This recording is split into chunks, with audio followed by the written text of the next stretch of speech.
The silver ship moved through space like a gentle breeze. Its hull gleamed under the light of distant stars, smooth and curved like a giant egg floating in the darkness. Inside the ship, Captain Veltar stood at the main control panel, his long fingers dancing across the blue lights that covered the surface. Veltar was tall and thin, skin that looked like polished metal. His eyes were large and silver, designed to see things that humans could never imagine. He belonged to a race called the Zephyrians, beings who had traveled the stars for thousands of years, studying and cataloging every form of life they could. The ship was called Harmony's Edge, and it was on a mission to explore the outer edges of the galaxy. For 3 months, they had been scanning planets and recording data about the creatures that lived on them. Most of the life they found was simple. Plants that barely moved, animals that crawled in the dirt, and sometimes primitive beings that had just learned to make fire. Today felt different, though. Chief Science Officer Crixel came rushing to the bridge, his silver eyes bright with excitement. Crixel was shorter than the captain, with markings on his face that showed he was very smart, even by Zephyrian standards. "Captain, you need to see this," Crixel said, his voice making a musical sound. That was how his people talked. "We have found something unusual near the third planet in this system." Veltar turned from his controls. "What kind of unusual?" "Energy. Signatures unlike anything in our database. The readings are coming from a structure orbiting the planet. It appears to be artificial, but the design is very primitive. However, the energy output suggests they have developed some form of advanced power generation." The captain moved to look at Crixela's scanner. On the screen, he could see a small blue and green planet spinning slowly in space. Around it were several small objects that glowed with a soft white light. "Space stations," Veltar said quietly. "But the beings on this planet should not have this technology yet. Our long-range scans classified them as barely reaching their industrial age." "That is what makes it so interesting," Crixel replied. "Perhaps we made an error in our classification. Or perhaps this species develops technology in ways we do not understand." Veltar thought for a moment. The Zephyrians were careful people. They liked to study things from far away before getting too close. But this discovery was too interesting to ignore. "Set course for the largest structure," he decided. "But maintain safe distance. You will scan it carefully before making any contact." The ship turned and began moving toward Earth. As they got closer, the space station became clearer on their screens. It was made of metal and looked like several tubes connected. Together, solar panels stretched out from its sides like wings, and small ships moved around it like busy insects. "Fascinating," said Dr. Yuntel, the ship's medical officer. She had joined them on the bridge to see the discovery. "The construction is crude but effective. They have solved the problem of living in space using very basic materials. Look at this," Crixel said, pointing to his scanner. "I am detecting life signs aboard the station. Only one individual currently, but the station is designed to hold many more." Captain Veltar studied the readings. "What kind of life signs?" "Carbon-based, similar to many species we have encountered, but there are some unusual elements. Being appears to be much more robust than typical intelligent species. Higher bone density, redundant organ systems, and brain activity that is quite complex." "I want to know more about these creatures," Veltar said. "Begin a detailed scan of the station and the being inside it." This was where everything went wrong. Crixel activated the ship's most powerful scanners. The beams reached out from Harmony's Edge and touched the human space station. The Zephyrians meant no harm. They simply wanted to learn, but their scanners were designed to study simple life forms and primitive technology. The energy from their beams was much stronger than anything the human station was built to handle. When the scanning beam hit the station's power core, it caused a reaction that no one expected. Alarms began screaming aboard the space station. Lieutenant Jake Morrison, who had been checking the solar panel alignment, felt the whole structure shake around him. The lights flickered, then went out completely. "What the hell?" Jake muttered, grabbing his flashlight. He was a maintenance engineer, 28 years old, with brown hair and a face that had seen too much sun.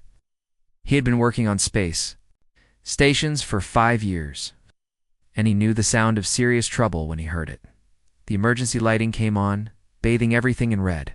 Through the small window, Jake could see sparks flying from the main power coupling. The station's central computer was announcing in its calm voice that they had a cascade failure in the primary. Systems. Jake knew what that meant. The station was going to blow up? He ran toward the escape pods, but halfway there, the floor exploded beneath his feet. The force threw him against the wall, and he felt his ribs crack. Pain shot through his chest, but he kept moving. Training had taught him that stopping meant dying. Another explosion rocked the station. This one was bigger, and Jake felt the artificial gravity fail. He began floating, which would have been fun under different circumstances. But now pieces of metal and debris were floating too, and they were all moving toward the hole that had been torn in the station's hull. Jake grabbed a support beam and held on as the station's atmosphere rushed out into space. He could see his breath in the sudden cold, and his ears popped as the pressure dropped. Through the growing hole in the wall, he could see stars and the blue curve of Earth far below. The escape pod was only 10 feet away, but it might as well have been 10 miles. Between Jake and safety, the air was full of spinning metal fragments and sparking electrical cables. One of the cables whipped past his head, missing him by inches. "Okay, Morrison," he said to himself. "You've been in worse spots than this." That was not exactly true, but Jake had learned that lying to himself sometimes helped in bad situations. He took a deep breath and pushed off from the support beam. Immediately, a piece of twisted metal slammed into his left arm. He felt the bone break, but he kept moving. A sparking cable wrapped around his leg, burning through his uniform and into his skin. The pain was incredible, but he grabbed the cable and used it to pull himself forward, just as he reached the escape pod. The biggest explosion yet tore through the station. The force of it sent Jake spinning into space, his body tumbling end over end. His environmental suit was torn in a dozen places, and he could feel the cold of space seeping in. Blood was floating around his helmet, probably from a cut on his head that he could not remember getting. His left arm hung at a wrong angle, and his leg felt like it was on fire. The radiation alarms in his suit were beeping frantically as Jake tumbled through space. Watching his station break apart around him, he saw something that made him forget about his pain for a moment. A ship was approaching, but it was not like any ship he had ever seen. It was smooth and silver, and it moved through space without any visible engines. Well, Jake said to himself, as unconsciousness began to take him, this day just got a lot more interesting. Aboard Harmony's Edge, the Zephyrians watched in horror as their scanning beam destroyed the primitive station. They had not meant to cause harm, but their technology was too powerful for the crude human equipment. Captain Crixel said urgently, "I am detecting a life sign moving away from the destroyed structure. The being appears to be severely injured." "Beam him aboard immediately," Veltar ordered. "Take him to the medical bay." "Sir, the being may not survive transport in his current condition." "Then we will take that risk. We caused this destruction. We have a responsibility to try to save this life." The transporter beam reached out and gently pulled Jake Morrison from the cold darkness of space. As his broken body materialized on the medical table, Dr. Yuntel gasped at what she saw. "Captain," she said quietly, "this being should be dead. The injuries are far beyond what any known species could survive." But even as she spoke, her medical scanners showed a weak but steady heartbeat. Jake Morrison was alive, against all odds and logic. The question was, for how long? Dr. Yuntel had been a medical officer for over 30 years. She had treated injuries from dozens of different species across the galaxy. She had seen creatures survive things that should have killed them, and she had watched others die from wounds that seemed minor. She had never seen anything like the human lying on her medical table. The being called Jake Morrison should have been dead 3 times over. His left arm was broken in 2 places. His ribs were cracked, and one had punctured his lung. Burns covered his leg where the electrical cable had wrapped around it. Worst of all, his body had absorbed enough radiation to kill most intelligent species within hours, yet his heart kept beating. His brain showed active patterns. His breathing was steady, even with the damaged lung. Dr. Yuntel ran scan after scan, trying to understand how this was possible. "His cellular structure is unlike anything I have studied," she told Captain Veltar. when he came to check on their patient. Most species have backup systems for critical functions, but this human has backup systems for his backup systems. His bones are incredibly dense. His organs show redundant pathways. Even his blood carries more oxygen than should be physically possible. Captain Veltar looked down at the unconscious human. Jake's face was peaceful, as if he were simply taking a nap instead of fighting for his life. Will he survive? I do not know. By all logic, he should already be dead. But his body seems to be repairing itself. The broken bones are already beginning to set properly. The radiation damage is being counteracted by his own immune system. I have never seen anything like it. 3 hours later, Jake Morrison opened. His eyes, the first thing he saw, was a ceiling that glowed with soft blue light. The second thing he saw was a face that definitely was not human looking down at him. The being had silver skin, large eyes, and markings that seemed to shift in the light.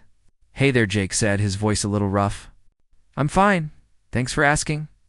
Dr. Yuntel nearly dropped her medical scanner. Not only was the human conscious, but he was speaking. Her translation device quickly adjusted to his language patterns. "You are most certainly not fine," she said. Finding her voice, "You have suffered injuries that should have been fatal. You must remain still while I treat you." Jake tried to sit up on the medical table. Pain shot through his chest and he winced. "Okay, maybe not completely fine, but I've been worse. Thanks for picking me up out there. Things were getting a little chilly." "You have been worse than this?" Dr. Yuntel asked in amazement. "That is not possible. These injuries would kill." Most beings probably don't ride motorcycles," Jake said with a grin, "or work construction in Detroit, or go camping in Alaska. Trust me, lady, this is maybe a 6 out of 10 on my personal pain scale." Dr. Yuntel did not understand half of what he said, but she was fascinated by his casual attitude. She had treated warriors from species known for their toughness, and they had screamed from injuries less severe than what this human was treating like a minor inconvenience. Over the next day, Jake's recovery continued to amaze everyone on the ship. Dr. Yuntel monitored his healing process constantly, taking detailed notes that she knew other medical officers would never believe. The broken bones in his arm were mending at a rate that defied explanation. New bone tissue was growing to fill the fractures, stronger than what had been there before. His punctured lung had somehow sealed itself and was working at full capacity again. Even the radiation burns on his leg were fading, leaving behind skin that looked healthier than before the injury. "This is impossible," she muttered to herself as she reviewed the latest scans. "His DNA must contain repair mechanisms that are far more advanced than anything we have encountered." Jake, meanwhile, was getting bored lying in the medical bay. When Dr. Yuntel left to attend to other duties, he got up and began exploring the ship. His left arm was still in a sling, and he moved carefully because of his ribs, but he was mobile and curious. The first person he met was Engineer Zekon, who was working on a malfunctioning waste recycling system in one of the lower corridors. Zekwin was typical of his species, with thin limbs and careful movements. He was using delicate tools to adjust tiny components, and he looked frustrated. "Having trouble?" Jake asked. Zekon looked up, startled. He had heard about the rescued human, but seeing one up close was different. The being was much larger than expected, with broad shoulders and thick hands that looked like they could crush the delicate Zephyrian tools. "The recycling matrix is out of alignment," Zekon said carefully. "I've been trying to recalibrate it for 6 hours, but the components are too sensitive. One small mistake and the entire system could fail." Jake looked at the open panel, studying the complex arrangement of tubes and electronic parts. Horror! The human reached out with his good hand and gave one of the components a firm tap. "There," Jake said as the system hummed back to life. "Should work fine now." Zekon stared at his diagnostic tools in amazement. All the readings were perfect. System was running better than it had in months. "How did you know to do that?" he asked. "Sometimes machines just need a little encouragement," Jake explained. "We call it percussive maintenance where I come from. If something's stuck, you give it a gentle tap to unstick it. This works on everything from computers to cars to people sometimes." "Percussive maintenance," Zekon repeated, as if trying to understand a completely new concept. You strike the machine to make it function properly? Well, you have to know where to tap and how hard, Jake said. Too soft and nothing happens. Too hard and you break something important. It's all about finding the right spot and using just enough force. This conversation was the beginning of an unusual friendship. Zakan had always approached engineering problems with mathematical precision and careful analysis. Jake's methods were completely different. Based on intuition and practical experience rather than theoretical knowledge, when they reached the ship's main engineering section, Zakan showed Jake a problem that had been bothering him for weeks. The artificial gravity generators were producing small fluctuations that made sensitive equipment drift slightly. I've run diagnostics repeatedly, Zakan explained. All components test within normal parameters, but the field remains unstable. Jake studied the massive generators for a few minutes. Then he noticed something that Zakan had missed. One of the support brackets was vibrating slightly, almost too little to see. There's your problem, Jake said, pointing to the bracket. It's loose. The vibration is throwing off your whole system. Impossible, Zakan said. That bracket was installed according to exact specifications. It cannot be loose. Want to bet? Jake asked. He found a tool that looked like a wrench and tightened the bracket. Immediately, the gravity field stabilized. Zakan checked his instruments in disbelief. The fluctuations were gone completely. The gravity generators were now operating at perfect efficiency. How did you see what I could not? He asked. Different perspective, I guess, Jake said. We're looking at the data from your instruments. I was looking at the actual machine. Sometimes you can see problems with your eyes that don't show. Up on scanners, word of Jake's engineering skills spread quickly through the ship. Soon, other crew members were bringing him problems that had been troubling them for months. A clogged air filter that wouldn't respond to standard cleaning procedures worked perfectly after. Jake showed them how to backflush the system. A communications relay that produced static was fixed when Jake suggested they check for loose connections rather than replacing expensive components. Each solution was simple, practical, and effective. The Zephyrians began to realize that their sophisticated approach to problems sometimes missed obvious answers that the human could see immediately. Dr. Yuntel was amazed not just by Jake's physical recovery.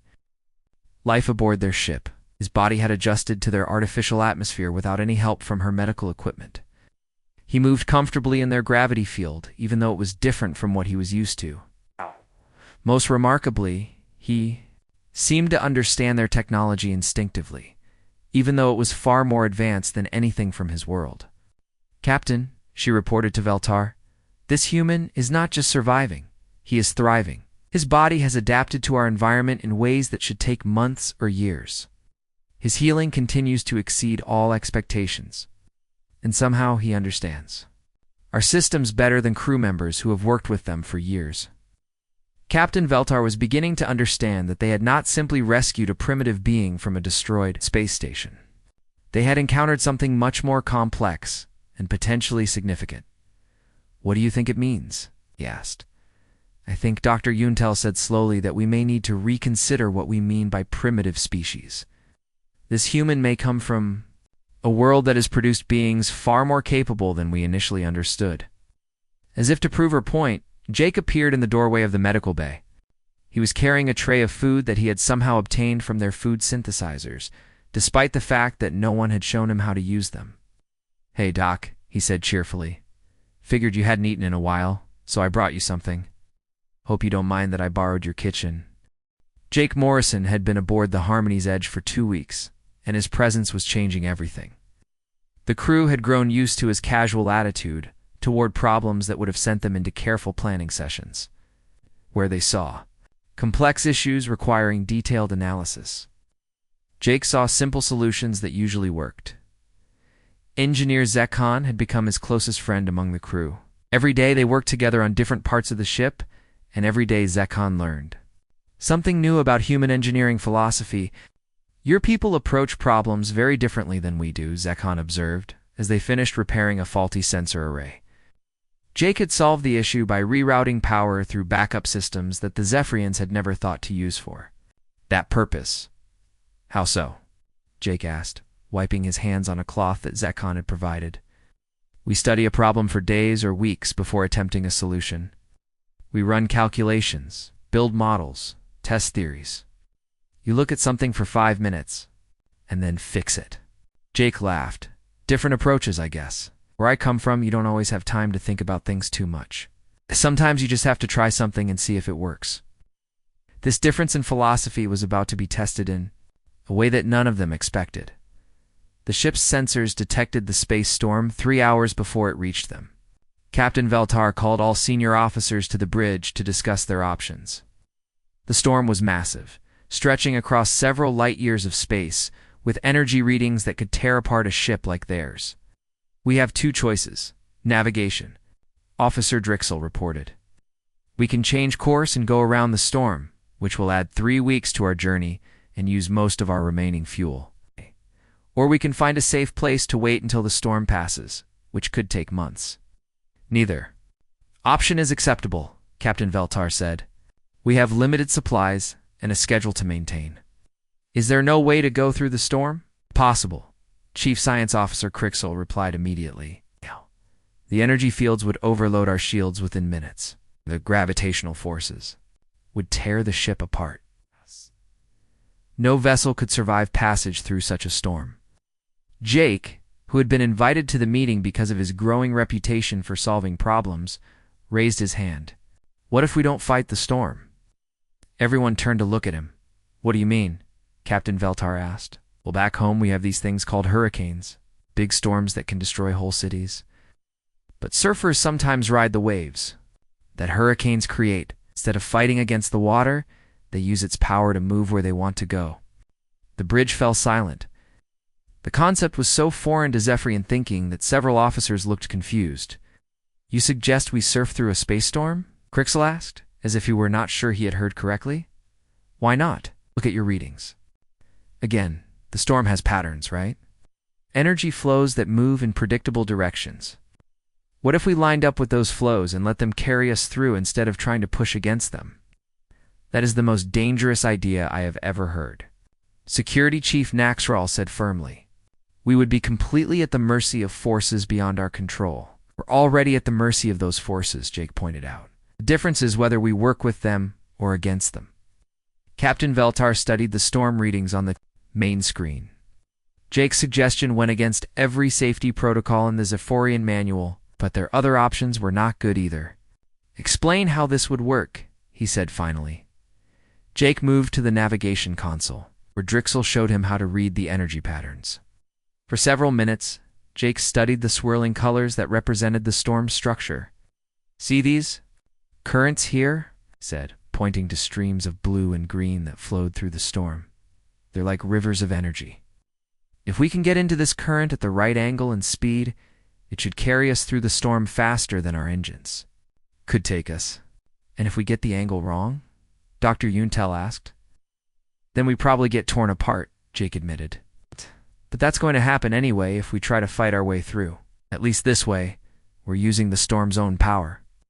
The debate continued. For an hour, half the crew thought Jake's plan was brilliant. The other half thought it was suicide. Security Chief Naxral was particularly opposed to the idea. This human has been on our ship for 2 weeks, he argued. He knows nothing about our technology or our capabilities. We should not risk everyone's lives based on the advice of a primitive being. Primitive? Jake asked, raising an eyebrow. I fixed your waste recycler, your gravity generators, and your sensor array. How primitive can I be? Those were minor repairs, Naxral replied. This is navigation through a massive space storm? The skills are not comparable. Maybe, Jake said. But I've been in storms before, have you? The question hung in the air. The Zephyrians were cautious by nature. They avoided dangerous situations whenever possible. None of them had experience with the kind of desperate improvisation that Jay was suggesting. Captain Veltar made the decision. We will attempt the humans' plan, but we will prepare for immediate retreat if conditions become too dangerous. The next 2 hours were spent preparing the ship. Jake worked with Zekin to modify the engine systems, allowing them to make rapid adjustments to their speed and direction. Shields were reconfigured to channel energy around the ship, rather than simply trying to block it. This is either going to be really cool or really fatal, Jake commented as they made the final preparations. Those are the only two options? Zekhan asked nervously. Pretty much. But hey, at least it won't be boring. As they approached the edge of the storm, the ship began to shake. Energy fields crackled around them, and the lights flickered. Ow! On the main screen, they could see the swirling chaos of the storm growing. Larger. Beginning approach to the entry point, Drixel announced, his voice tight with stress. Jake stood beside the navigation console, watching the energy readings. A little more to the left, he said calmly. We want to hit that current at just the right spot. The ship adjusted course. The shaking increased as they moved deeper into the storm's outer edge. Alarms began sounding as the shields started taking. Damage shields, at 80%, the tactical officer reported. That's normal, Jake said. We're not trying to block the energy. We're trying to redirect it. Give me manual control of the shield configuration. Captain Veltar hesitated for a moment, then nodded. Jake's hands moved across the control panel, adjusting the shield geometry in ways that the Zephyrians had never attempted. Suddenly, the shaking stopped. The ship was still moving fast, but it felt smooth, as if they were gliding instead of fighting. We're in the current, Jake announced with a grin. Now we just ride it out. For the next 3 hours, they surfed through the space storm. Stood at the navigation console, making constant small adjustments to keep them in the energy stream. The crew watched in amazement as their ship moved through forces that should have destroyed them, carried along by the storm's own power. Incredible, Crixel murmured, watching the readings. We are moving at twice our maximum engine speed, and our power consumption is minimal. The storm is doing most of the work. That's the idea, Jake said. Work smarter, not harder. They finally emerged from the other side of the storm. The crew broke into celebration. They had traveled in 3 hours what would have taken them 2 days under normal circumstances. The ship was undamaged, and they had used less fuel than a normal day of travel. That was either the most brilliant navigation I have ever seen, or the luckiest, Captain Veltar said to Jake. Little bit of both, probably, Jake replied. But that's how it works sometimes. You make the best plan you can, then adjust as you go. Security Chief Naxral approached Jake after the celebration died down. His expression was troubled. You saved the ship today, he said reluctantly. But your methods are dangerous. You encourage others to ignore safety protocols and take unnecessary risks. Sometimes the biggest risk is playing it too safe, Jake replied. If we had gone around the storm, we would have run out of fuel and been stranded. If we had waited for it to pass, we would have used up all our food. Sometimes you have to take a chance. That attitude could get people killed. That attitude just saved everyone on this ship. The argument between them represented a growing divide among the crew. Some, like Zekhan and Dr. Yuntel, saw Jake as a valuable addition who brought new perspectives and solutions. Others, like Naxral, worried that his influence was making the crew reckless and unpredictable. The tension came to a head 2 days later when the ship's communication array was damaged by debris from an asteroid field. The array was mounted on the outside of the ship, and repairing it would require a dangerous spacewalk. I will go, Jake volunteered immediately. I have experience with this kind of repair. Absolutely not, Naxral said. You are still recovering from severe injuries. You are not trained on our equipment. I've been working on your equipment. For 2 weeks, Jake pointed out, and I feel fine. You are not a member of this crew, Naxral continued. You have no authority to undertake such missions. Maybe not, Jake said. I'm the best person for the job. The meeting was called for the next morning. Captain Veltar sat at the head of the conference table in the ship's main briefing room. With his senior officers arranged around him, Jake Morrison sat at the opposite end, looking relaxed despite the serious faces staring at him. We need to discuss the situation, Captain Veltar began carefully. Mr. Morrison's presence on our ship has been beneficial in many ways. However, it has also created certain concerns that must be addressed.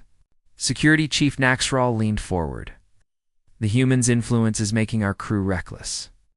Yesterday's spacewalk was completely unnecessary. Could have waited until we reached a proper repair facility. It would have taken 3 weeks without.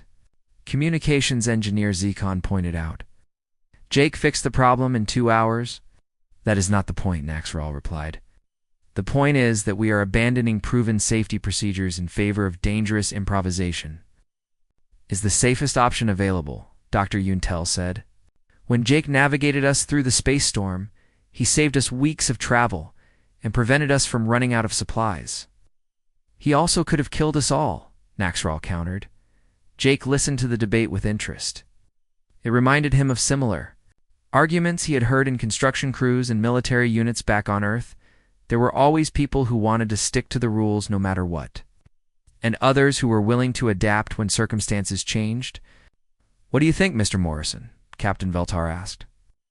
How do you respond to these concerns? Jake thought for a moment before answering.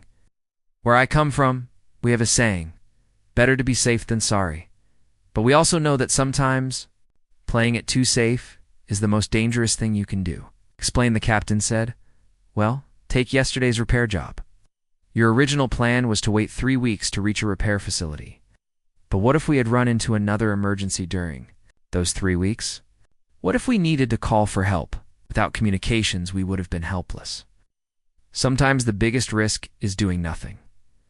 But your methods are unpredictable, Naxral insisted. How can we plan for situations when you ignore established procedures? Jake smiled. You can't plan for everything. That's why you need people who can think on their feet when the plan doesn't work. That attitude is exactly what concerns me, Naxral said. You treat serious problems as if they were simple puzzles to be solved, aren't they? Jake asked. I mean, every problem has a solution. You just have to find it. The room fell silent. The concept was so fundamentally different from Zephyrian, thinking that several officers looked confused. Chief Science Officer Crixel spoke up. Mr. Morrison, perhaps you could help us understand human philosophy and behavior. Your approach. 2 problems is unlike anything we have encountered. Jake leaned back in his chair. What do you want to know? Everything, Dr. Yuntel said. Your physical capabilities, your mental processes, your cultural background. We need to understand what makes humans so different from other species we have studied. Jake thought about where to begin. Well, humans come from what you would probably call a death world. A death world, Captain Veltar asked. Earth is a dangerous place. We have predators that can tear us apart, diseases that can kill us, weather that can freeze or burn us, earthquakes that can crush us, and storms that can wash away entire cities. Pretty much everything on our planet is trying to kill us in one way or another. The Zephyrians looked horrified. Their own world was peaceful and stable, with controlled weather and no dangerous animals. How do you survive in such conditions? Dr. Yuntel asked. We adapt, Jake said simply. Humans are good at figuring out solutions to problems, especially when our lives depend on it. We build shelters to protect us from storms. We make tools to help us hunt and defend ourselves. We develop medicine to fight diseases. When something doesn't work, we try something else. But how do you handle the constant danger? Crixel asked. Jake shrugged. You get used to it. Most of the time, we don't even think about it. It's just part of life. That is remarkable, Doctor. Yintel said. She had been taking notes throughout the conversation. Your species has developed survival instincts that are far more advanced than anything we have seen.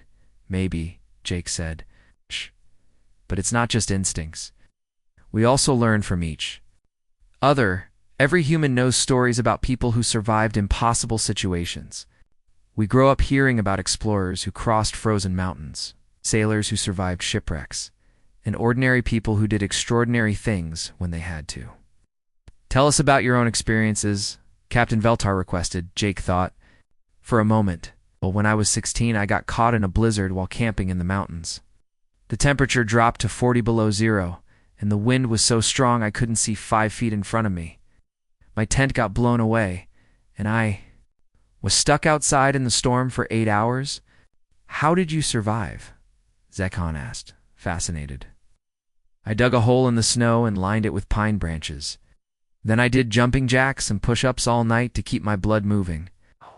By morning, the storm had passed, and I hiked out. It took me 12 hours to reach the nearest road. That would have killed most species, Dr. Yuntel observed. Probably would have killed me too if I hadn't known what to do, Jake admitted. My grandfather taught me survival skills when I was young. He always said you never know when you might need them. What other experiences have you had? Captain Veltar asked. Jake told them about the motorcycle accident that had left him unconscious on a highway for 2 hours before someone found him. He described working construction jobs where he had fallen from scaffolding, been hit by falling tools, and once accidentally grabbed a live electrical wire. He talked about his time in the military, where he had learned to function without sleep, march for days with heavy equipment, and make life or death decisions in seconds. With each story, the Zephyrians looked more amazed. What Jake described as normal human experiences sounded like heroic adventures to them. Your people seem to treat extreme danger as routine, Naxral observed. Not routine exactly, Jake said, but we know it's always a possibility, so we prepare for it.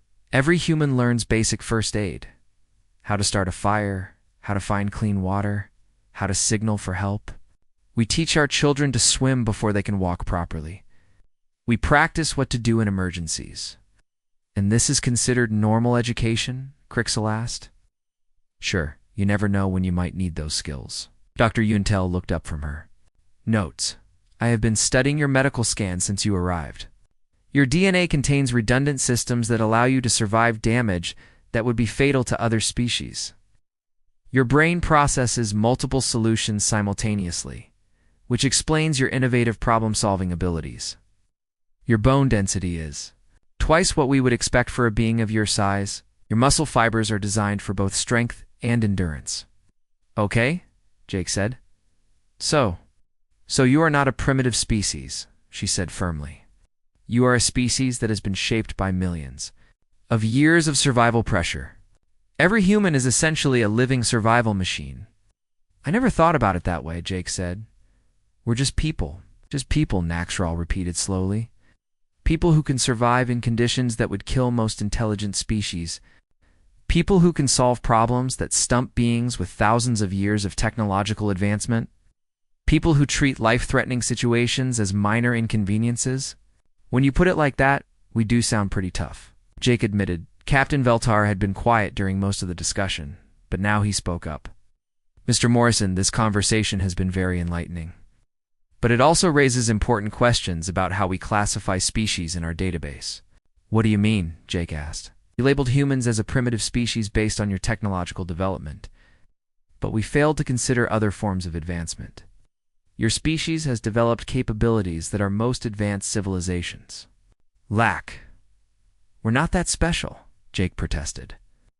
You survived injuries that should have killed you, Dr. Yuntel pointed out. You adapted to our environment in days instead of months.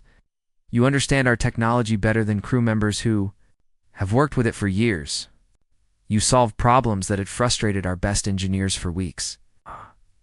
And you did all of this while treating it as normal behavior. Because it is normal, Jake said. For humans, anyway. That is exactly the point, Captain Veltar said. What? You consider normal, we consider extraordinary. This suggests that we need to reconsider our definitions of primitive and advanced. Security Chief Naxral had been listening to the conversation with growing concern.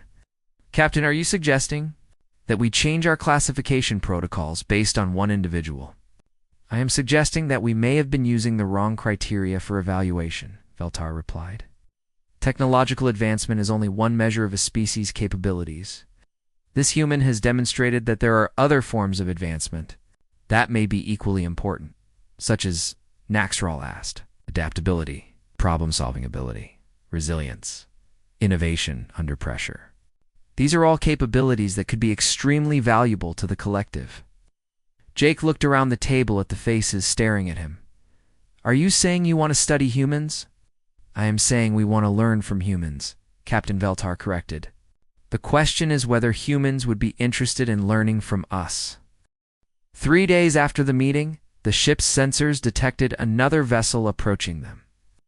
Captain Veltar studied the readings with interest.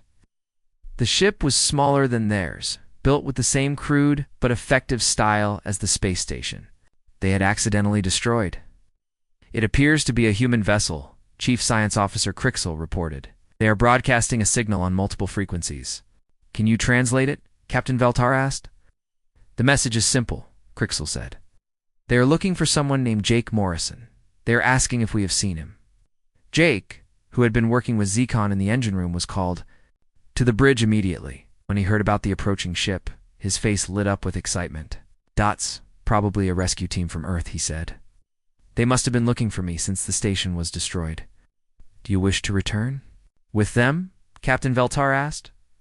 Jake paused. The question was more complicated than it seemed. He had grown to like the Zephyrians, especially Zekon and Dr. Yuntel. Working on their ship had been interesting and challenging, but he also missed home and knew that people would be worried about him.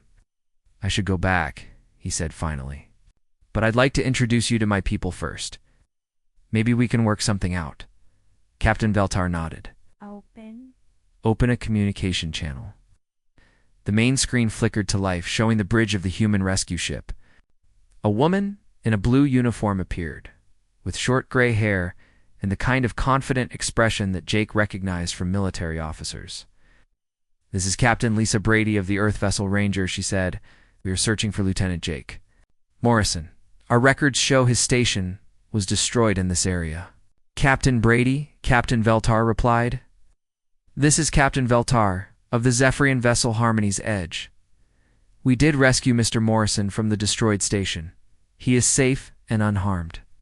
Thank God, Captain Brady said, relief evident in her voice. Jake, are you there? Jake stepped into view of the communication screen. Hey, Captain Brady, good to see you. Morrison, you look terrible, she said, but she was smiling. What happened to your arm? Jake looked down at his left arm, which was still in a sling. This just a little bump during the station explosion. Nothing serious. Captain Brady shook her head. Only you would call getting blown up in space a little bump. Are you ready to come home? Actually, Jake said, I think you should come over here first. These folks have some pretty amazing technology, and they're interested in talking to humans. Aliens want to talk to us, Captain Brady asked, suddenly very serious. This is a first contact situation? Yep, and they're good people. Saved my life and everything. Captain Brady thought for a moment. I'll bring a small team over. But Morrison, if this goes bad, I'm holding you responsible. When do things ever go bad when I'm involved? Jake asked with a grin. Do you really want me to answer that? An hour later, Captain Brady arrived aboard the Harmony's Edge with 3 other humans. Dr. Peter Kane, their medical officer. Commander Sam Torres, their chief engineer. And Sergeant Linda Hall, their security specialist. Jake met them at the docking bay, along with Captain Veltar and his senior staff. The moment was awkward at first, with both groups studying each other carefully. Captain Brady, Jake said, I'd like you to meet Captain Veltar, Dr. Yuntel, Engineer Zekhan, and the rest of the crew. They've been taking good care of me. Captain Brady stepped forward and extended her hand to Captain Veltar. The Zephyrian captain looked at her hand for a moment, then carefully took it in his own long fingers. It is an honor to meet you, Captain Brady, he said. Your Mr. Morrison has been a valuable addition to our crew. Valuable? Captain Brady looked at Jake suspiciously.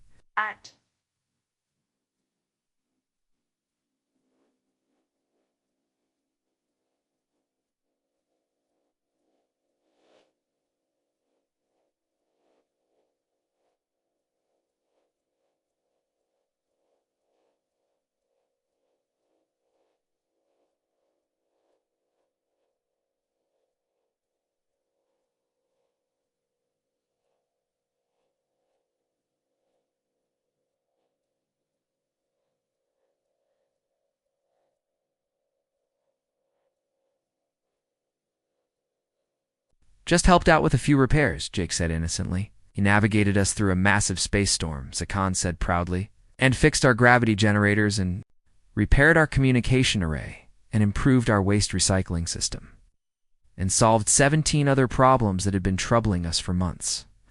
Captain Brady stared at Jake. You've been here 3 weeks and you've already taken over their ship.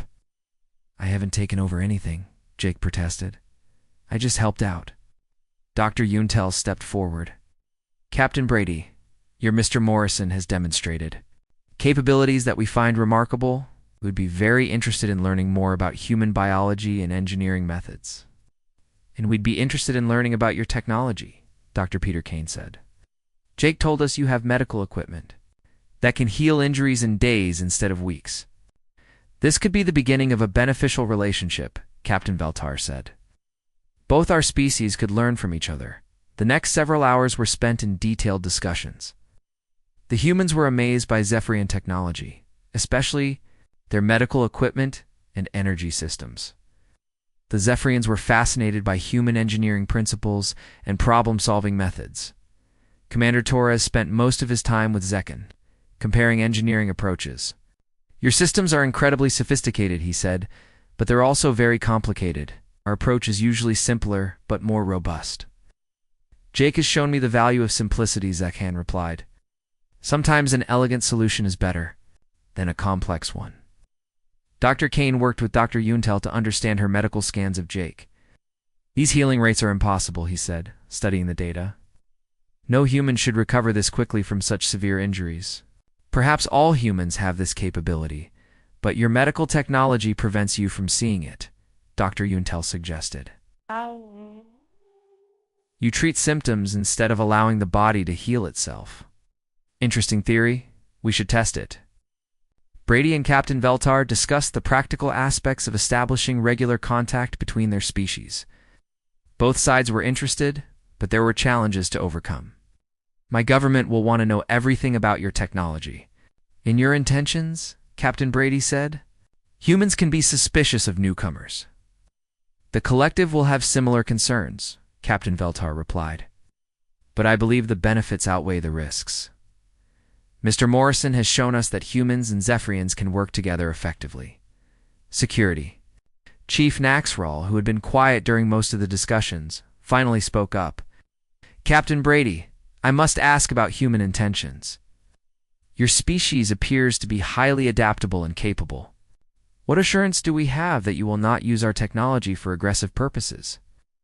Sergeant Hall answered before Captain Brady could speak. We could ask you the same question, but the truth is, humans are usually too busy fighting each other to worry about attacking aliens. Besides, from what I've seen of your tech, we'd be crazy to pick a fight with you. Humans fight each other? Dr. Yuntel asked, looking concerned. Sometimes, Jake admitted, but we also help each other. It's complicated. Most things about humans seem to be complicated, Captain Veltar observed. As the day continued, both groups began to relax and enjoy each other's company.